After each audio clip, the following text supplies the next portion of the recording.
Hello, जय हिंद, नमस्कार। एक बार फिर से स्वागत है आपका टीचिंग क्लासेस पे।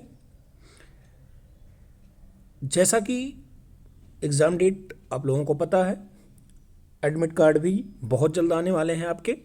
एडमिट कार्ड आपको आपके कॉलेज से मिलेगा और हो सकता है एक दिन पहले या 2 दिन पहले आपको आपका एडमिट कार्ड मिल जाए। सारी व्यवस्था आप लोग अपनी कर लीजिए, रिवीजन अच्छे से करिए। समय अब है नहीं आपके पास। क्लासेस प्रॉपर पढ़ रही हैं। एक वीडियो पड़ी है मैथ्स की, जिसमें हमने सारे एमसीक्यू करवाए हैं। बहुविकल्पीय प्रश्न 2016 से लेकर 2023 तक करवाए हैं। अगली वीडियो आएगी, उसमें हम सारे अतिलघु उत्तरीय करवाएंगे। प्रीवियस ईयर पे फोकस इसलिए ज़्यादा किया जा रहा है क्योंकि जो बीटीसी है या फिर डीएलएड है, वो प्रीवियस ईयर क्वेश्चन को ध्यान में रखते हुए पेपर सेट करता है। आपने देखा होगा कि जब हम लोग पेपर्स सॉल्व कर रहे थे तो प्रीवियस ईयर वाले क्वेश्चन आगे आपको मिल रहे थे। ऐसे ही आपको क्वेश्चंस मिलेंगे। प्रीवियस ईयर पे थोड़ा फोकस करिए आप लोग, साथ साथ नए क्वेश्चंस भी मिलेंगे आपको। हम लोग कल पेपर फर्स्ट कर रहे थे, पेपर फर्स्ट के एमसीक्यू कर रहे थे। 150 क्वेश्चन के एमसीक्यू हम लोगों ने कर लिया था। बाकी जितने क्वेश्चन बचे थे पवन सीरीज के, राजन सीरीज के, आज हम उनको खत्म करेंगे। उसके बाद हम पवन सीरीज करेंगे और फिर हम आपको कुछ महत्वपूर्ण प्रश्न देंगे जो आपके एग्जाम में बहुत अच्छा रोल निभाएंगे आपके परसेंट को इंक्रीज करने में। तो आप लोग उसको पहले पढ़ें, इसको पढ़ें, फिर हम आपको बहुत सारी क्लासेस देंगे। अगर आप लोग नए हैं तो चैनल को सब्सक्राइब कर लें, लाइक करें, शेयर करें। पीडीएफ के लिए टेलीग्राम जरूर से जरूर ज्वाइन करें। टेलीग्राम के लिंक हम डिस्क्रिप्शन में पिन कर देते हैं, वहां से क्लिक करके आप टेलीग्राम ज्वाइन कर लें। कल 150 क्वेश्चन हुआ था, आज 150 के आगे हम लोग चलते हैं और पहला क्वेश्चन देखते हैं। आज का पहला क्वेश्चन है कि बुनियादी शिक्षा किस दार्शनिक से संबंधित है। जो बुनियादी शिक्षा थी वो किस दार्शनिक से संबंधित थी? तो बुनियादी शिक्षा महात्मा गांधी से संबंधित थी। किससे संबंधित थी? महात्मा गांधी जी से संबंधित थी बुनियादी शिक्षा। ठीक है। घर पर दी जाने वाली शिक्षा कौन सी शिक्षा होती है? कल ही आपको बताया था कि औपचारिक शिक्षा, अनौपचारिक शिक्षा। अनौपचारिक शिक्षा क्या शिक्षा होती है? जिसका कोई सिलेबस नहीं होता है, उसको क्या कहते हैं? अनौपचारिक शिक्षा। ठीक है। औपचारिक शिक्षा वो शिक्षा होती है जिसका एक लिमिटेड सिलेबस होता है और उसके लिए एक कक्ष की जरूरत होती है, अध्यापक की जरूरत होती है। वो क्या होती है? औपचारिक शिक्षा होती है। घर पे आपको कौन सी शिक्षा दी जाती है? अनौपचारिक शिक्षा दी जाती है। ठीक है। प्रोजेक्ट पद्धति किस दर्शन की प्रमुख विधि मानी जाती है? प्रोजेक्ट पद्धति किस दर्शन की प्रमुख विधि मानी जाती है? तो यह प्रकृतवाद की प्रमुख विधि मानी जाती है। क्या है? प्रकृतवाद की प्रमुख विधि मानी जाती है। ठीक है। मूल प्रवृत्ति सिद्धांत किस दर्शन पर आधारित है? क्या है? मूल प्रवृत्ति सिद्धांत किस दर्शन पर आधारित है? तो मूल प्रवृत्ति सिद्धांत जो है वो प्रकृतवाद पर आधारित है। प्रोजेक्ट पद्धति, मूल प्रवृत्ति सिद्धांत, ये सब किस पे हैं? तो ये सब प्रकृतवाद पे हैं। ठीक है। आगे चलते हैं। अगला क्वेश्चन अपना देखते हैं कि मकतब जो है, कल ही आपको बताया था मकतब शब्द किस शिक्षा से संबंधित है? तो मकतब किससे है? तो प्राथमिक से है। ठीक है। मकतब क्या है? प्राथमिक से है। ठीक है। उच्च शिक्षा, हमने आपको क्या बताया था? उच्च शिक्षा से कौन ज्यादा संबंधित था? तो डॉक्टर सर्वपल्ली राधा कृष्णन थे। यही हमारे पहले यूनिवर्सिटी के चेयरमैन भी थे। ठीक है। अगला क्वेश्चन क्या है? मूल्य वह है जो मानव की इच्छाओं की तुष्टि करता है। क्या है? मूल्य वह है जो मानव की इच्छाओं की तुष्टि करता है या कर सके। उसको किस दार्शनिक के कथन है ये? तो अर्बन के कथन है। किसके कथन है? अर्बन के कथन है। ठीक है। समझ आ रहा है आप लोगों को? अगला क्वेश्चन हमारा है स्वच्छ ऊर्जा संसाधन है। स्वच्छ ऊर्जा संसाधन कौन सा है? तो स्वच्छ ऊर्जा संसाधन इस समय सबसे ज्यादा फोकस इसी ऊर्जा संसाधन पे दिया जा रहा है। कौन सा? सोलर प्लांट, सौर ऊर्जा। ठीक है। जो भारत सरकार है या फिर जितने भी देश हैं वो सोलर प्लांट के यूज को बढ़ावा दे रहे हैं। ठीक है। अगला क्वेश्चन हमारा है कि भारतीय संविधान के किस अनुच्छेद के अंतर्गत 6 से 14 वर्ष के बच्चों को निःशुल्क एवं अनिवार्य शिक्षा का अधिकार प्राप्त है? देखिए, 6 से 44 वर्ष के बच्चों को अनिवार्य शिक्षा का अधिकार, कल ही हमने आपको बताया था कि ये मौलिक अधिकार में भी है, ये डीपीएसपी में है। किसमें है? डीपीएसपी में भी है। डीपीएसपी क्या है? नीति निर्देशक तत्व है। ठीक है, क्या है? नीति निर्देशक तत्व में आर्टिकल 45 में लिखा है। किस में लिखा है? आर्टिकल 45 में लिखा है कि राज्य का कर्तव्य है कि वो अपने राज्य के 6 वर्ष से 14 वर्ष के बच्चों को निःशुल्क एवं अनिवार्य शिक्षा प्रदान करे। इसमें क्या है? आर्टिकल 21 का ये क्या है? मौलिक अधिकार है हमारा।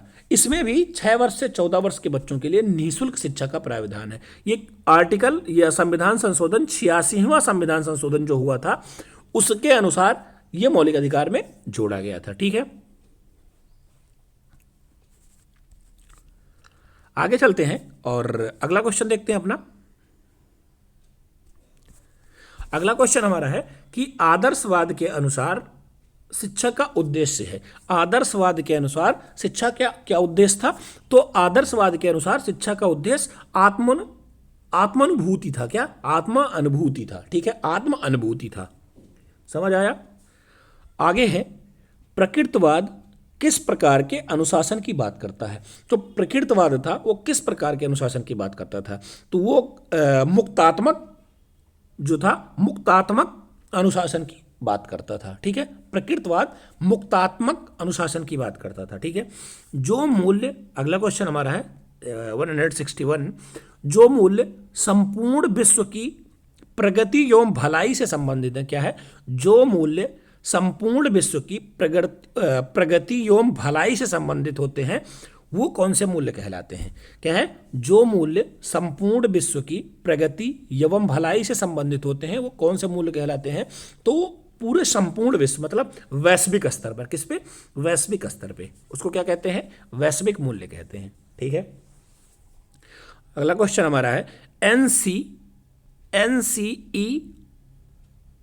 एनसीईआरटी। क्या है? एनसीईआरटी जो क्या है? पुस्तक क्रिएट करता है भारत सरकार का। ठीक है, एनसीईआरटी ने कितने मूल्यों को स्वीकारा है?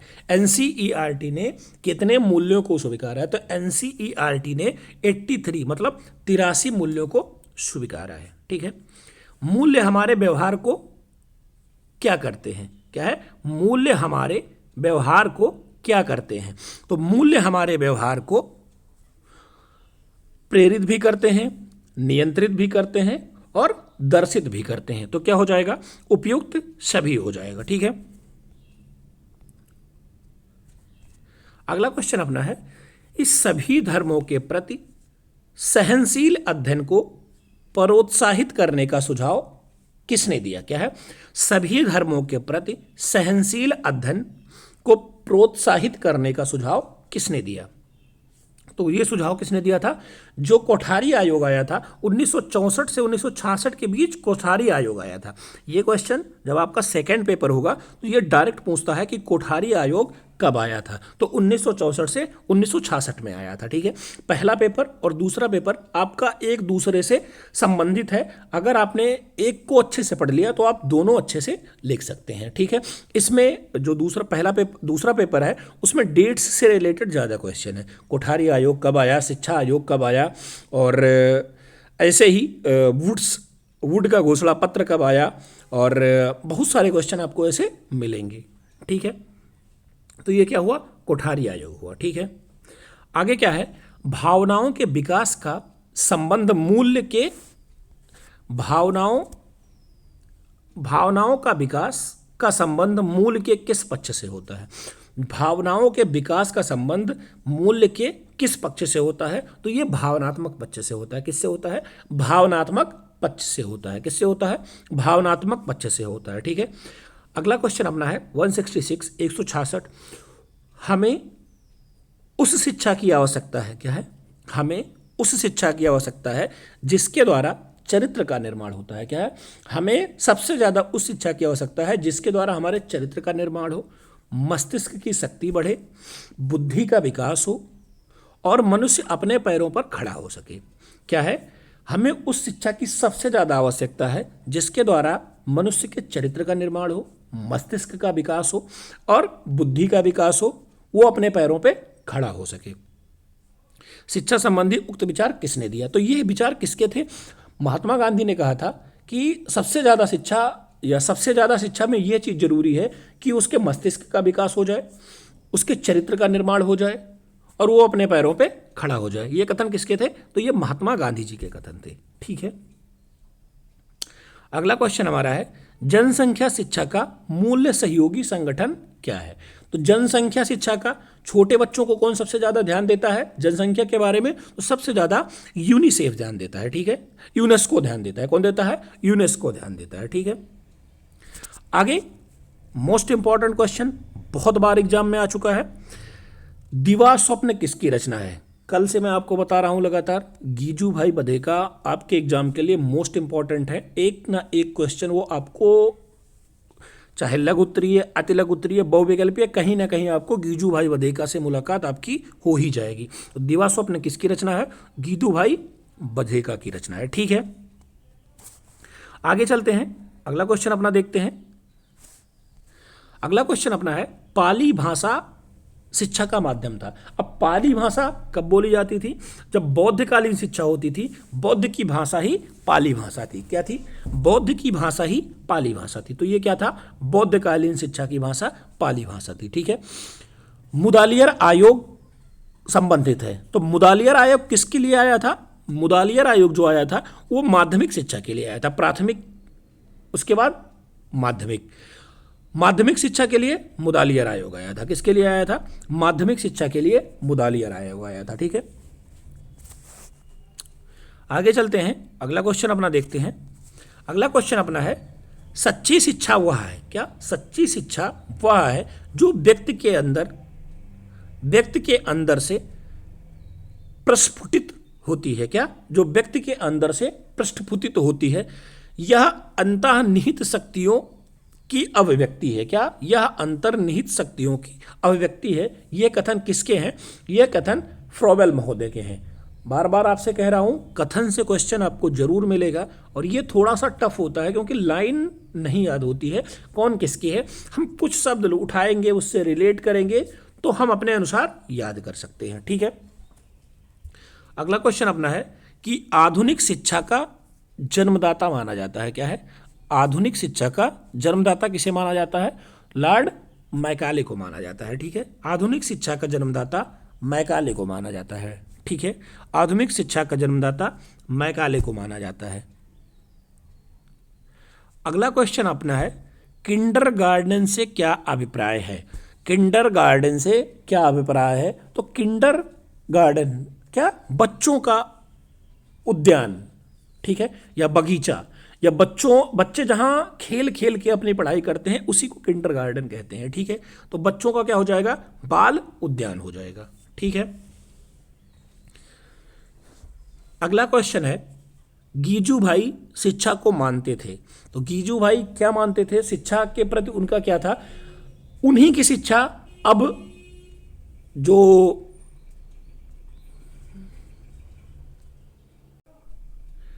उन्हीं की शिक्षा का माध्यम अभी भी माना गया है। अभी भी शिक्षा क्या है? बाल केंद्रित है। क्या है? बाल केंद्रित है। पाठ्य पुस्तक केंद्रित नहीं है, अध्यापक केंद्रित नहीं है।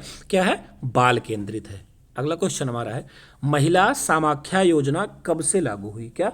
महिला समाख्या योजना कब से लागू हुई? तो ये 1988 से लागू हुई। कब से हुई? 1988 से लागू हुई। समझ आ रहा है आपको? अच्छा लग रहा है तो सपोर्ट करिए, लाइक भी करिए, शेयर भी करिए, कमेंट भी करिए और जिसने सब्सक्राइब नहीं किया है वो सब्सक्राइब भी जरूर कर लीजिए। अगला क्वेश्चन हमारा है, अनिवार्य एवं निःशुल्क शिक्षा व्यवस्था की गई। किसके अनुसार अनिवार्य एवं निःशुल्क शिक्षा व्यवस्था की ज़्यादा वकालत की गई? 1968 की नीतियों के द्वारा भी अनिवार्य शिक्षा के बारे में कहा गया और जो 1986 की नई शिक्षा नीति आई उसमें भी कहा गया कि अनिवार्य एवं निःशुल्क शिक्षा की व्यवस्था की जाए, जिसमें 6 वर्ष से लेकर 14 वर्ष के बच्चों को निःशुल्क शिक्षा प्रोवाइड की जाए। तो क्या हुआ? दोनों में ये बात कहा गया। ठीक है, अगला क्वेश्चन अपना है,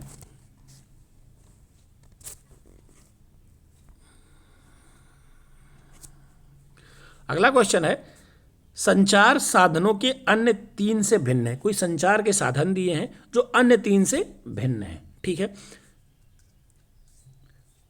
हम कंप्यूटर एक संचार का साधन है, दूरदर्शन भी एक संचार का साधन है, और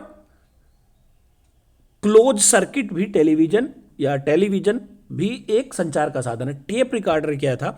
टेप रिकॉर्डर में जो हम रिकॉर्ड करते थे वही चीज हमें मिलती थी, तो ये टेप रिकॉर्डर संचार के साधन में नहीं आता था। ठीक है, अगला क्वेश्चन हमारा है 1957 में आकाशवाणी नेटवर्क के कितने केंद्र थे? अब ये क्वेश्चन फैक्ट पे भी बेस्ड है कि 1997 में आकाशवाणी केंद्र के कितने नेटवर्क थे? तो 194 थे। क्या थे? 194 नेटवर्क थे। ठीक है, अगला क्वेश्चन अपना है कि जनसंचार माध्यमों का प्रयोग किया जाता है। तो जनसंचार के माध्यमों का प्रयोग किसके लिए किया जाता है? मनोरंजन हेतु किया जाता है। ठीक है, जन सामान्य को सजग बनाने हेतु भी किया जाता है, और जनमत निर्माण हेतु भी जनसंचार के माध्यमों का प्रयोग किया जाता है। तो ये क्या हो जाएगा? उपयुक्त सभी के लिए। क्या हो जाएगा? उपयुक्त सभी के लिए। अगला क्वेश्चन अपना है कि भारत में प्रसारण की शुरुआत सर्वप्रथम कहाँ हुई थी? भारत में प्रसारण की शुरुआत सर्वप्रथम कहाँ हुई थी? भारत में सर्वप्रथम प्रसारण कहाँ से किया जाता था? मुंबई से किया जाता था। कहाँ से किया जाता था? मुंबई से किया जाता था, मुंबई और कलकत्ता के द्वारा। ठीक है, या मुंबई और कलकत्ता में सबसे पहले संचार या भारत में प्रसारण भी किया जाता था। ठीक है, अगला क्वेश्चन अपना है बच्चे के सामाजिकरण का आद्य व्यक्ति कौन है? बच्चे के सामाजिकरण का आदि व्यक्ति क्या है? बच्चा हमेशा अपने माँ के प्रति झुका होता है, तो उसको जितने भी ज्ञान की जरूरत होती है वो उसकी माँ से उसको मिलती है। वो सामाजिकरण में भी उसके माँ का ही अहम रोल होता है। ठीक है, अगला क्वेश्चन अपना है विद्यालय और समुदाय क्या है? विद्यालय और समुदाय के मध्य सशक्त संबंध होना चाहिए, क्योंकि जो विद्यालय है और समुदाय है उसके बीच सशक्त संबंध होना चाहिए, क्योंकि स्कूल बड़े समुदाय के अंतर्गत एक लघु समुदाय है। स्कूल बड़े समुदाय के अंतर्गत एक लघु समुदाय है। सामाजिक मूल्यों के जानने के लिए समुदाय और विद्यालय पृथक पृथक हैं। शिक्षा का वास्तविक बनाने के लिए क्या होना चाहिए? समुदाय और विद्यालय को आपस में संबंधित होना चाहिए। ठीक है, शिक्षा में अवसर की समानता का अर्थ क्या है? शिक्षा में अवसर की समानता क्या है? सभी को बराबर अवसर मिले। ठीक है, सभी को शिक्षा प्राप्त करने का अवसर मिले या समान अवसर मिले, इसी को कहते हैं शिक्षा में समानता का अधिकार। ठीक है, शिक्षा में समानता का अधिकार क्या है? सभी को बराबर मौका मिले। आप बीटीसी कर रहे हैं, आपको भी मौका मिले, कोई बहन है उसको भी बीटीसी करने का मौका मिले, तो ये क्या है? सबको समान अवसर मिल रहा है। ठीक है,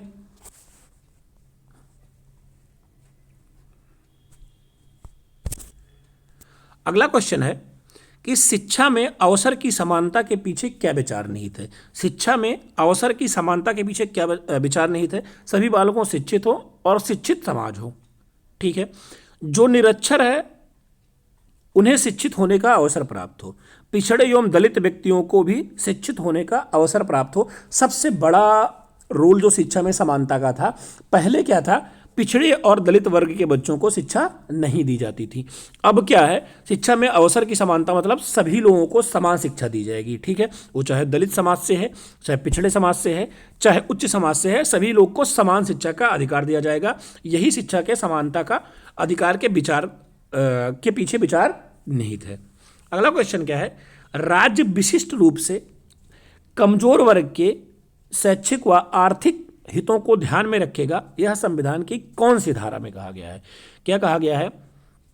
संविधान जो राज्य है वो विशिष्ट एवं कमजोर वर्ग के बच्चों के लिए, देखिए 6 से 14 वर्ष के बच्चों के लिए राज्य क्या करेगा? निःशुल्क शिक्षा करेगा। ये आर्टिकल 45 के अनुसार है। किसके अनुसार है? आर्टिकल 45 के अनुसार है। और जो कमजोर और आर्थिक रूप से पिछड़े हैं उनके लिए आर्टिकल 46 के तहत संविधान में स्टेट को कहा गया है कि उनको विशेष ध्यान दी। ठीक है, अगला क्वेश्चन हमारा है वर्तमान में बालकों के मूल्य विकास हेतु प्रभावी संचार माध्यम कौन सा है? वर्तमान में बालकों के मूल विकास हेतु प्रभावी संचार का माध्यम क्या है? टीवी है। क्या है? टीवी है। अगला क्या है? मुस्लिम कालीन शिक्षा का उद्देश्य क्या था? मुस्लिम कालीन शिक्षा का उद्देश्य क्या था? इस्लाम धर्म का प्रचार करना था। मुस्लिम शिक्षा जब दी जाती है तो इस्लाम धर्म का प्रचार करना था। ज्ञान की प्राप्ति थी, भौतिक ऐश्वर्य की भी प्राप्ति थी। तो ये क्या था? उपयुक्त सभी के लिए था। ठीक है। अगला क्वेश्चन क्या था? बिस्मिल्लाह संस्कार होता था। क्या होता था? बिस्मिल्लाह संस्कार कब होता था?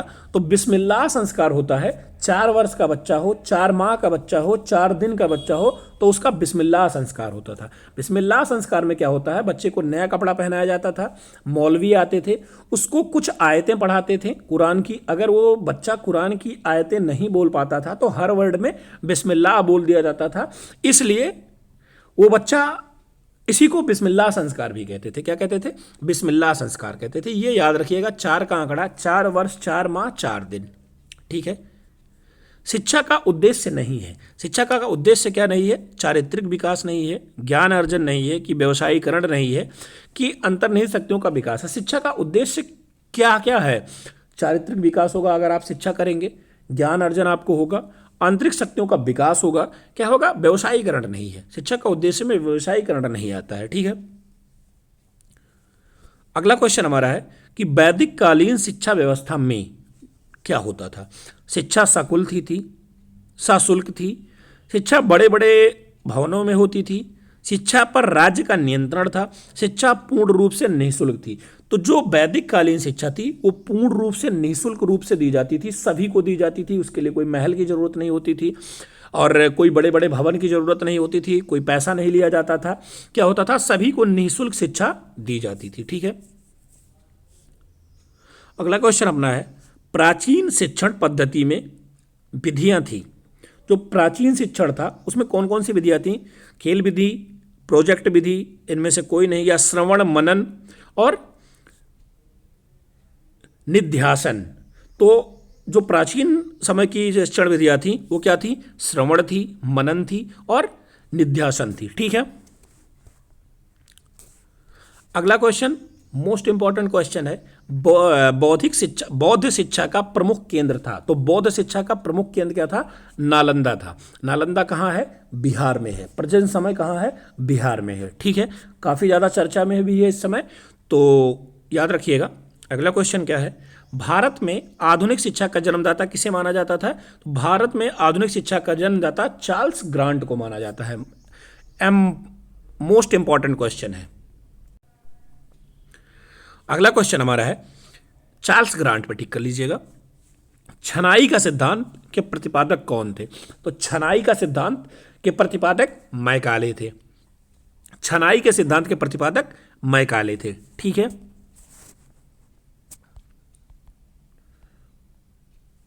आगे चलते हैं, अगला क्वेश्चन अपना देखते हैं।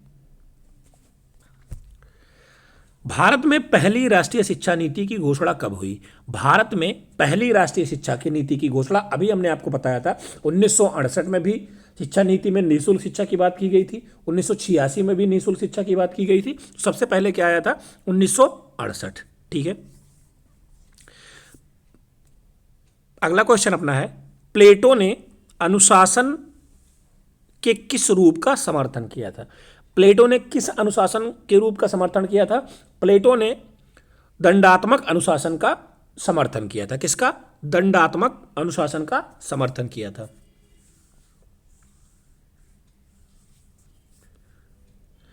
अगला क्वेश्चन अपना है, नव विद्यालय को समस्त संसार का नहीं, नव विद्यालय को समस्त संसार का नहीं वरन समस्त मानव जाति का आदर्श लघु रूप होना चाहिए। क्या? वरन समस्त मानव जाति का आदर्श लघु रूप होना चाहिए। ये किसने कहा था या किसने लिखा था? तो टीपी नन महोदय ने लिखा था। किसने कहा था? टीपी नन महोदय ने। ठीक है। स्कूल शब्द की उत्पत्ति किस भाषा के शब्द से हुई है? स्कूल शब्द की उत्पत्ति किस भाषा के शब्द से हुई है? तो स्कूल शब्द की उत्पत्ति लैटिन भाषा के शब्द से हुई थी। किससे हुई थी? लैटिन के शब्द से हुई है, लैटिन भाषा के शब्द से हुई है। आगे चलते हैं, अगला क्वेश्चन अपना देखते हैं। क्या है? विद्यालय का अनौपचारिक कार्य चरित्र निर्माण या आध्यात्मिक स्वतंत्रता का परीक्षण देन है। क्या है ये, सत्य है या असत्य है? तो क्या है, विद्यालय का अनौपचारिक कार्य चरित्र निर्माण या आध्यात्मिक स्वतंत्रता का परीक्षण देना है, यह पूरी तरह से गलत है। विद्यालय में क्या होता है, आपको एक सिस्टमैटिक या सिलेबस के ढंग से पढ़ाया जाता है, आपके चरित्र का विकास किया जाता है, आपके मानसिक विकास किया जाता है, यह सब किया जाता है। ठीक है, अगला क्वेश्चन अपना है, निम्नलिखित में से विद्यालय किन किन प्रकार के कार्यों को संपादित करता है? विद्यालय किन किन कार्यों को संपादित करता है? संरक्षण, निष्पक्ष, प्रगतिशील कार्य या उपयुक्त सभी। तो विद्यालय क्या है, सबसे ज्यादा प्रगतिशील कार्य पर ध्यान देता है। ठीक है, किस पर ध्यान देता है? प्रगतिशील कार्य पर ध्यान देता है। अगला क्वेश्चन हमारा है, किसी राष्ट्र की उन्नति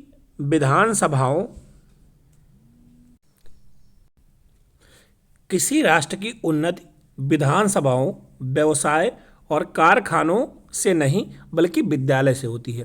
किसी राष्ट्र की उन्नति उसकी विधानसभा से नहीं, उसके व्यवसायों से नहीं, उसके कारखानों से नहीं, वरन उसके विद्यालय से होती है। ठीक है, ये किसका कथन था? तो ये डॉक्टर एस राधाकृष्णन का कथन था। किसका? एस राधाकृष्णन का कथन था, सर्वपल्ली राधाकृष्णन ने कहा था। ठीक है, विद्यालय घर से शिक्षा का उत्तम स्थान होता है। क्या है? विद्यालय घर से शिक्षा का उत्तम स्थान होता है। तो घर पे शिक्षा आपको अनौपचारिक शिक्षा मिलती है और विद्यालय में क्या मिलती है? औपचारिक शिक्षा मिलती है। तो यह कथन पूरी तरह से सत्य है। ठीक है, अगला क्वेश्चन है, राज्य मुख्य रूप से शिक्षा का किस प्रकार का साधन होता है? राज्य मुख्य रूप से शिक्षा का किस प्रकार का साधन होता है? तो राज्य क्या है, आपको एक सिस्टमैटिक ढंग से पढ़ाता है या आपको एक पूर्ण सिलेबस के ढंग से पढ़ाता है। तो वो क्या होता है? औपचारिक शिक्षा का साधन होता है। अनौपचारिक क्या होता है? जिसका कोई सिस्टमैटिक वो नहीं है, सिलेबस नहीं है, वो क्या होती है? अनौपचारिक शिक्षा में आता है। ठीक है, आगे चलते हैं, अगला क्वेश्चन अपना देखते हैं। अगला क्वेश्चन अपना है, निम्न में से राज्य के कौन कौन से शैक्षिक कार्य हैं? राज्य के शैक्षिक कार्य कौन कौन से हैं? तो वो विद्यालय की स्थापना करती है, सरकारी विद्यालय बनते हैं, ये राज्य के प्रमुख कार्यों में एक आता है। और शिक्षा के लिए आर्थिक व्यवस्था करती है। शिक्षा के लिए जैसे निःशुल्क शिक्षा है तो बच्चों के लिए आर्थिक व्यवस्था देगी, उनको ड्रेस, बुक, सारी चीज़ें उपलब्ध कराएगी। निश्चित स्तर तक शिक्षा को अनिवार्य बनाना है। एक निश्चित उम्र है 6 वर्ष से 14 वर्ष तक, क्या है? निश्चित एवं अनिवार्य शिक्षा का जो क्राइटेरिया होगी उसको बनाएगी और सबको निःशुल्क शिक्षा देगी। ये क्या है? उपयुक्त सभी है। राज्य का निःशुल्क एवं अनिवार्य शिक्षा प्राथमिक शिक्षा से कोई संबंध नहीं है। गलत है, क्योंकि राज्य का जो निःशुल्क एवं अनिवार्य शिक्षा है वो प्राथमिक शिक्षा से ही संबंधित है। तो ये क्या हो जाएगा? 12 नंबर इसका सही हो जाएगा। ठीक है, अगला क्वेश्चन हमारा है, आदर्शवाद के अनुसार शिक्षा का केंद्र बिंदु क्या है? आदर्शवाद के अनुसार शिक्षा का केंद्र बिंदु क्या है? तो ये क्या था? शिक्षक था। ठीक है, लेकिन प्रेजेंट टाइम में क्या है? शिक्षा का केंद्र बिंदु बालक है, बाल केंद्रित शिक्षा है। ठीक है, आगे चलते हैं, अगला क्वेश्चन अपना देखते हैं, निम्न में से कौन सा आदर्शवादी नहीं है? क्या बताना है मुझे? आदर्शवादी कौन नहीं है? तो आदर्शवादी हैं कौन? जैसे सुकरात हैं, प्लेटो हैं, हीगल हैं, ये सब क्या थे? आदर्शवादी थे। आप इधर विवेकानंद जी को उनको ले लीजिए, विवेकानंद जी थे और गांधी जी थे, ये सब क्या थे? आदर्शवादी थे। जॉन डीवी नहीं थे। निम्न में से कौन प्रकृतवादी दार्शनिक थे? प्रकृतवादी दार्शनिक कौन थे? तो ये क्या थे? स्पेंसर जो थे वो प्रकृतवादी थे। बाकी ये क्या थे? आदर्शवादी थे। सुकरात आदर्शवादी थे, प्लेटो आदर्शवादी थे और हार्न भी आदर्शवादी थे। ठीक है, प्रकृतवाद किस प्रकार के अनुशासन की बात करता है? तो प्रकृतवाद क्या था? मुक्त्यात्मक अनुशासन की बात करता था। ठीक है, मुक्त्यात्मक अनुशासन की बात करता था। अगला क्वेश्चन हमारा है, विद्यालय को समाज का लघु रूप मानते थे कौन? विद्यालय को समाज का लघु रूप कौन मानता था? तो जो प्रयोजनवादी थे वो क्या थे? वो विद्यालय को समाज का लघु रूप मानते थे। कौन? प्रयोजनवादी जो थे वो विद्यालय को समाज का लघु रूप मानते थे। ठीक है, विवेकानंद जी ने या विवेकानंद ने जन शिक्षा के लिए संस्था स्थापित की थी? विवेकानंद ने कौन सी शिक्षा स्थापित की थी, शिक्षा के लिए कौन सी संस्था स्थापित की थी? तो रामकृष्ण मिशन, परमहंस, बहुत सारे इसके वो हैं, अभी भी बहुत जगह चलते हैं इसके संस्थान हैं। अगला क्वेश्चन हमारा है, टैगोर द्वारा रचित पुस्तक थी। टैगोर द्वारा कौन सी पुस्तक की रचना हुई थी? तो वो गीतांजलि थी। क्या थी? गीतांजलि थी। इनकी क्या थी? सबसे प्रमुख कीर्तियों में से एक थी। गांधी जी द्वारा प्रस्तावित शिक्षा क्या कहलाती थी? तो गांधी जी किस शिक्षा की बात करते थे? गांधी जी बुनियादी शिक्षा की ज़्यादा बात करते थे। किसकी बात करते थे? बुनियादी शिक्षा की बात करते थे। बाल केंद्रित शिक्षा का प्रवर्तक कौन थे? बाल केंद्रित शिक्षा की बात सबसे ज्यादा गीजूभाई बधेका करते थे। कौन? गीजूभाई बधेका करते थे। बाल केंद्रित शिक्षा की सबसे ज्यादा बात गीजूभाई बधेका करते थे। ठीक है, अगला क्वेश्चन हमारा है, प्लेटो ने मुख्य रूप से किस शिक्षण विधि का प्रतिपादन किया था? तो प्लेटो ने सबसे ज्यादा मुख्य रूप से किस शिक्षा विधि का प्रतिपादन किया था? तो संवाद विधि का। किसका? संवाद विधि का। प्रश्नोत्तर विधि सुकरात की। ठीक है, आगे चलते हैं, अगला क्वेश्चन देखते हैं अपना, मनुष्य की अंतर्निहित पूर्णता को अभिव्यक्त करना ही शिक्षा है। क्या है? मनुष्य की अंतर्निहित पूर्णता को अभिव्यक्त करना ही शिक्षा है। यह विचार किसका था? तो यह विचार अरस्तु का था। किसका था? अरस्तु का था। ठीक है, शिक्षा की प्रथम पाठशाला कहा जाता है। तो शिक्षा का प्रथम पाठशाला कौन होता है? परिवार होता है। माँ उसकी क्या होती है? प्रथम शिक्षक होती है। ठीक है, अगला क्वेश्चन अपना है कि माताएं आदर्श अध्यापिकाएं हैं। माताएं जो हैं वो आदर्श अध्यापिकाएं हैं और घर द्वारा दी जाने वाली अनौपचारिक शिक्षा की सबसे अधिक प्रभावशाली स्वाभाविक है। ठीक है, किसने कहा? ये किसने कहा था? ये फ्रॉबेल ने कहा था। अभी हमने कहा था कि घर द्वारा जो शिक्षा दी जाती है वो अनौपचारिक शिक्षा है। यहां पे वही लिखा है कि घर द्वारा दी जाने वाली शिक्षा अनौपचारिक शिक्षा है। ठीक है, बालक की शिक्षा का प्रारंभ कहां से होता है? तो बालक की शिक्षा का प्रारंभ सबसे पहले वो अपने घर से या अपने परिवार से या अपने मां से सीखता है। अगला क्वेश्चन अपना है, घर शिक्षा का सर्वोत्तम स्थान है और बालक का प्रथम विद्यालय है। जो घर है वो शिक्षा का सर्वोत्तम स्थान है और बालक का प्रथम विद्यालय है। किसने कहा था? तो पेस्टोलॉजी के द्वारा कहा गया था। किसके द्वारा कहा गया था? पेस्टोलॉजी के द्वारा कहा गया था। ठीक है, अगला क्वेश्चन है, सम्मिलित परिवार व्यवस्था के टूटने से विद्यालय का अतिरिक्त बोझ पड़ जाता है। सम्मिलित परिवार व्यवस्था के टूटने से विद्यालय पर अतिरिक्त बोझ पड़ता है। हाँ, बिल्कुल सत्य बात है। अगर सम्मिलित परिवार है तो बालक को सामाजिक और इन सब की मौलिक नीतियों के बारे में बताता रहता है। ठीक है, केवल घर में ही बालक के चरित्र का निर्माण किया जाता है। सही बात है, केवल नहीं होना चाहिए कि घर में ही नहीं, हर जगह समाज में भी उसके चरित्र का निर्माण होता है, विद्यालय में भी होता है। हम अपनी तरफ से इसको असत्य मानते हैं। अगला क्वेश्चन क्या है, शिक्षा के साधन के रूप में घर, शिक्षा के साधन के रूप में घर का क्या कार्य है? तो शिक्षा के साधन के रूप में घर का क्या कार्य है? घर में बालक के भावात्मक विकास किए जाते हैं। क्या है? उसके भावों का विकास किया जाता है। ठीक है, अगला क्वेश्चन अपना है, परिवार समूह द्वारा मानव पाठशाला है। क्या? परिवार समूह प्रथम मानव पाठशाला है। प्रत्येक व्यक्ति की अनौपचारिक शिक्षा सामान्य रूप से परिवार से ही प्रारंभ होती है। क्या है?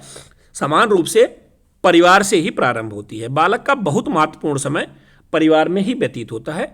ये किसके अनुसार है? तो ये रेमंड के अनुसार है। किसके अनुसार है? रेमंड के अनुसार है। अगला क्वेश्चन है, अच्छे घर या परिवार में आवश्यक गुण क्या होने चाहिए? तो अच्छे घर और परिवार के आवश्यक गुण क्या होने चाहिए? कि उनका वातावरण सुखद हो और प्रेमपूर्ण हो। ठीक है, उनका वातावरण सुखद हो और प्रेमपूर्ण हो। ठीक है, देश में सैनिक शिक्षा की व्यवस्था करना राज्य का परम कर्तव्य है।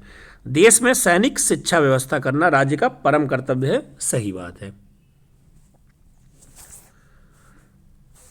अगला क्वेश्चन अपना है, प्लेटो ने अपने ग्रंथ रिपब्लिक में दार्शनिक शासन की कल्पना की है?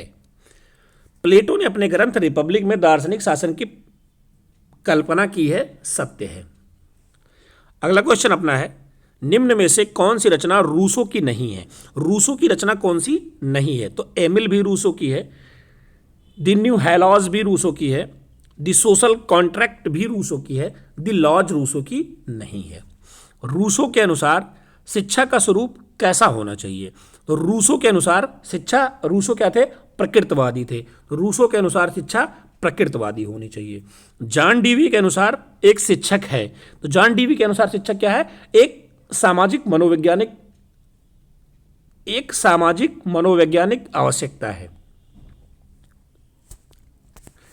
अगला क्वेश्चन अपना है, निम्नलिखित में से कौन सी जॉन डीवी की रचना नहीं है? बाकी सारी रचना democracy and education John Dewey की है, the school and society John Dewey की है, how we think John Dewey की है, द सोशल कॉन्ट्रैक्ट ये जॉन डीवी की नहीं है। अभी हम लोग ऊपर पढ़ के आए हैं, द सोशल कॉन्ट्रैक्ट किसकी रचना है? तो द सोशल कॉन्ट्रैक्ट रूसो की रचना है। किसकी रचना है? रूसो की रचना है। अगला क्वेश्चन क्या है, फ्रॉबल के अनुसार कौन सा खेल अनुपयोगी है? तो फ्रॉबल के अनुसार उपहारों का खेल, बच्चों को उपहार नहीं दिया जाना चाहिए, वो क्या है? अनुपयोगी है। ठीक है। किंडरगार्टन से क्या अभिप्राय है? तो किंडरगार्टन अभी हमने ऊपर बताया था, ये बाल उद्यान के बारे में बताता है किंडरगार्टन। मॉन्टेसरी शिक्षण प्रक्रिया में बाल घर से क्या तात्पर्य है? मॉन्टेसरी शिक्षण प्रक्रिया में बाल घर से यह तात्पर्य है कि वह एक विद्यालय होता है। ठीक है।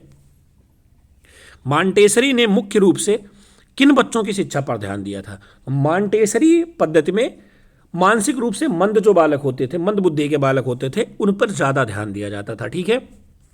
समाज की सबसे छोटी इकाई क्या है? तो समाज की सबसे छोटी इकाई क्या है? व्यक्ति है। क्या है? व्यक्ति है।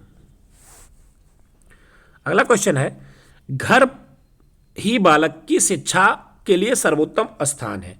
घर बालक की शिक्षा के लिए सर्वोत्तम स्थान है, सत्य है। जनसंचार के संसाधनों को मुख्यतः कितने भागों में बांटा गया है? तो जनसंचार के संसाधनों को मुख्यतः 3 भागों में बांटा गया है। ठीक है। अगला क्वेश्चन है, कोठारी आयोग का गठन कब किया गया था? पहले ही बताया था, कोठारी आयोग 1964 से 1966 के मध्य था। राष्ट्रीय बाल श्रम नीति की घोषणा कब की गई? राष्ट्रीय बाल श्रम नीति की घोषणा 1987 में की गई। 1986 में क्या था? शिक्षा आयोग आया था। ठीक है। अगला क्वेश्चन क्या है, पारिस्थितिकी असंतुलन का एक महत्वपूर्ण गतिक कारक है। पारिस्थिति असंतुलन का एक महत्वपूर्ण गतिक कारक है, यह क्या है? यह तीव्र जनसंख्या वृद्धि का कारक है। अगला क्वेश्चन क्या है, जनसंख्या वृद्धि पर नियंत्रण का उपाय क्या है? जनसंख्या वृद्धि पर नियंत्रण का प्रमुख उपाय क्या है? शिक्षा, उनको शिक्षित कीजिए, शिक्षा दीजिए, जनसंख्या वृद्धि रुक जाएगी। अगला क्वेश्चन क्या है, जातिवाद का उद्गम स्रोत है। तो जातिवाद का उद्गम स्रोत क्या है? जातियों में बांटना ही जातिवाद का उद्गम स्रोत है। सांप्रदायिकता उन्मूलन के लिए प्रमुख भूमिका कौन अदा करता है? तो सांप्रदायिकता उन्मूलन के लिए प्रमुख भूमिका शिक्षा अदा करेगी। कौन अदा करेगा? शिक्षा अदा करेगी। ठीक है। निम्न में से कौन सा भौतिक प्रदूषण नहीं है? भौतिक प्रदूषण क्या नहीं है? वायु प्रदूषण भौतिक प्रदूषण है, मृदा प्रदूषण भौतिक प्रदूषण है, लेकिन सामाजिक प्रदूषण भौतिक प्रदूषण नहीं है। जल प्रदूषण भौतिक है, मृदा है और वायु है। ठीक है।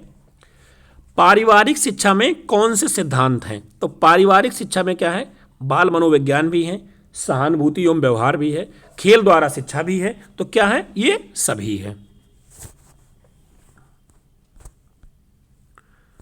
अगला क्वेश्चन अपना है कि विद्यालय घर और बाह्य जीवन को जोड़ने वाली कड़ी है। बिल्कुल है। विद्यालय से क्या है? जो आप घर से जाएंगे बाहर तो आप सामाजिक या फिर बाह्य जीवन से भी जुड़ेंगे। ठीक है। गुरुदेव के नाम से किसे जाना जाता था? तो गुरुदेव रविंद्रनाथ टैगोर थे। इनकी प्रमुख रचना गीतांजलि थी। ठीक है। शिक्षक दिवस के समाजशास्त्री के जन्मदिवस पर मनाया जाता है। तो शिक्षक दिवस डॉक्टर सर्वपल्ली राधाकृष्णन के जन्मदिवस पर मनाया जाता है। ठीक है। गीजूभाई बधेका जन्म स्थान कहाँ है? तो गीजूभाई बधेका का जन्म स्थान महाराष्ट्र में है, चित्तल महाराष्ट्र में है। ठीक है, गीजूभाई बधेका आपके लिए बहुत ही महत्वपूर्ण है। तो गीजूभाई बधेका का जन्म स्थान, रचना और क्या इन्होंने कहा था, ये सब हमें याद करके ही रखना है। ये आपके 250 क्वेश्चन कंप्लीट हो गए।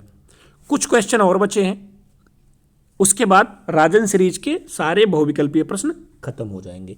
अगर आप लोग नए हैं या फिर आपको अच्छा लग रहा है तो चैनल को सब्सक्राइब जरूर करें, लाइक करें, अपने दोस्तों में शेयर करें और कमेंट करके बताएं। कहीं कोई गलती है तो उसको कमेंट करके ज़रूर बताएं, जिससे उसको सुधार किया जाएगा। अगला क्वेश्चन अपना है, गीजूभाई बधेका का जन्म 1885 में हुआ था, जब कांग्रेस की स्थापना हुई थी। अगला क्वेश्चन क्या है, गीजूभाई बधेका ने शिक्षा संबंधी कुल कितने पुस्तकें लिखी? गीजूभाई बधेका ने 14 पुस्तकें लिखी। गीजूभाई बधेका से यहाँ पे 3 क्वेश्चन आपको मिला। उनका जन्म स्थान कहाँ है? चित्तल महाराष्ट्र में है। जन्म कब हुआ था? 1885 में हुआ था। कुल कितनी पुस्तकें लिखी? तो कुल 14 पुस्तकें लिखी। ठीक है, बालक को स्वयं ही ज्ञान प्राप्त करने का अवसर दिया जाना चाहिए। शिक्षकों को उसके कार्य में कम हस्तक्षेप करना चाहिए। यह कथन किसका है? तो ये मॉन्टेसरी पद्धति जो आई थी मारिया मॉन्टेसरी के द्वारा, उसमें कहा गया था कि बालकों को स्वयं करके सीखने का ज़्यादा बल देना चाहिए। ठीक है, प्रत्येक वस्तु जो प्राकृतिक है, अच्छी है, परंतु मनुष्य के हाथों में खराब हो जाती है। यह कथन किसका है? यह कथन रूसो महोदय का है। किसका है? रूसो महोदय का है। शिक्षा सामाजिक संबंधों का जाल है। क्या है? शिक्षा सामाजिक संबंधों का जाल है। यह कथन किसका है? तो यह मैकावर का कथन है। किसका है? मैकावर का कथन है। ठीक है, शिक्षा से मेरा अभिप्राय है कि बालक और मनुष्य मस्तिष्क और आत्मा में पाए जाने वाले सर्वोत्तम गुणों का चतुर्मुखी विकास है। किसका कथन है? गांधी जी का कथन है। किसका कथन है? महात्मा गांधी का कथन है। सत्यार्थ प्रकाश किसकी रचना है? स्वामी दयानंद का है। किसकी है? स्वामी दयानंद की रचना सत्यार्थ प्रकाश है। यही रविन्द्रनाथ टैगोर जी की गीतांजलि है। ये सब बहुत पूछे जाते हैं। विवेकानंद ने किस विद्यालय की स्थापना की थी? तो रामकृष्ण परम हंस विद्यालय की स्थापना की थी। अगला क्वेश्चन है, अविद्या का नाश और विद्या की वृद्धि करनी चाहिए। क्या? अविद्या का नाश और विद्या की वृद्धि करनी चाहिए। यह विचार 1902 में गुरुकुल कांगड़ी की स्थापना की। ठीक है, वृंदावन और ज्वालापुर में गुरुकुलों की स्थापना की गई। यह किसने कहा? यह स्वामी दयानंद ने कहा। आगे चलते हैं, अगला क्वेश्चन अपना देखते हैं।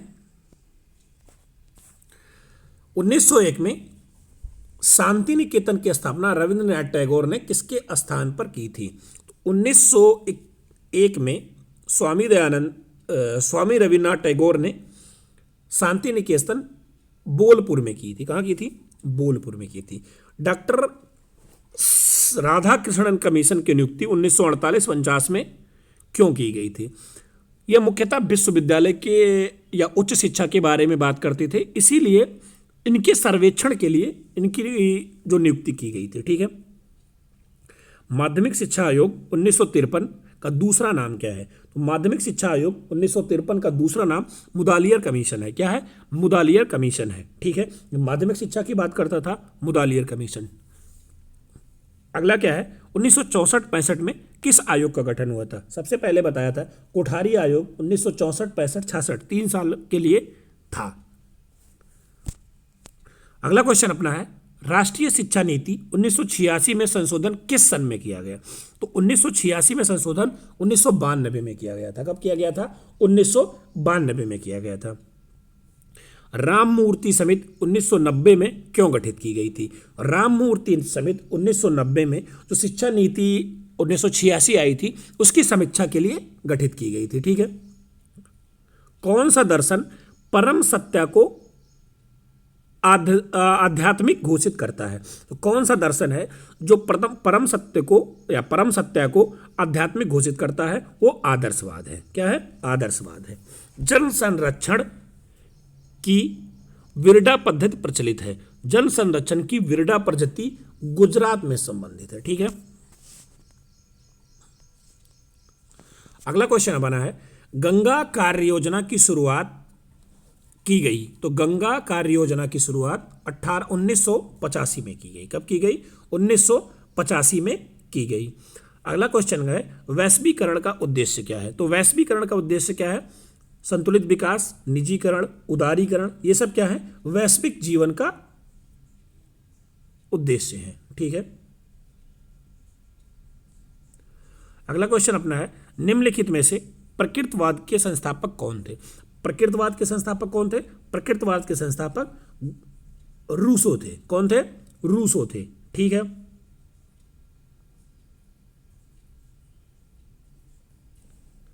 अगला क्वेश्चन देखते हैं अपना।